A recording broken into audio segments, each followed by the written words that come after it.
बिस्मिल्लाहिर्रहमानिर्रहीम। अस्सलामु अलैकुम वरहमतुल्लाहि वबरकातुहू। एक तालाब में मेंढकों की एक बहुत बड़ी तादाद आबाद थी। उन्होंने अपना एक बादशाह भी चुन लिया था। बादशाह के अलावा तालाब के मेंढकों की एक बहुत बड़ी फौज भी थी। एक दिन मेंढकों का बादशाह तालाब के किनारे टहल रहा था। अचानक एक सांप बिल से बाहर निकलकर सामने आ गया। बादशाह ने जब देखा ये सांप मुझे खा जाएगा तो उसने सांप से कहा, भाई सांप, मुझे अगर तुम खा लोगे तो तुम्हारे एक दिन की भूख मिट जाएगी।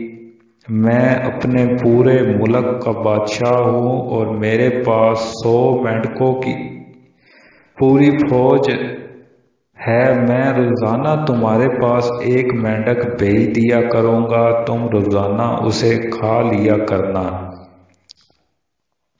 इस मुआहदे के साथ ही सांप और मेंढक में दोस्ती हो गई। मेंढकों का बादशाह रोजाना मेंढक सांप के लिए रवाना कर देता था और शाम में खुद तालाब के किनारे सांप के साथ टहलता था।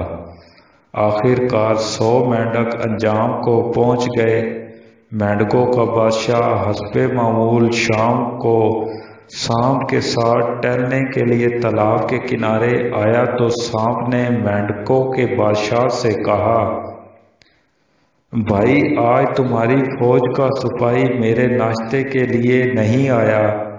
मेंढकों के बादशाह ने कहा, सांप भैया, आप तो मेरी सारी फौज खा गए हैं, अब तो तालाब में सिर्फ मैं बचा हूँ।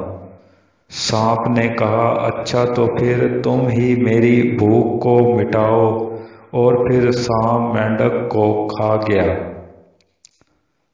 दोस्तों, हमारी वीडियो अच्छी लगी हो तो हमारे YouTube चैनल को सब्सक्राइब कर लें। वीडियो को अपने दोस्तों के साथ शेयर कर दें।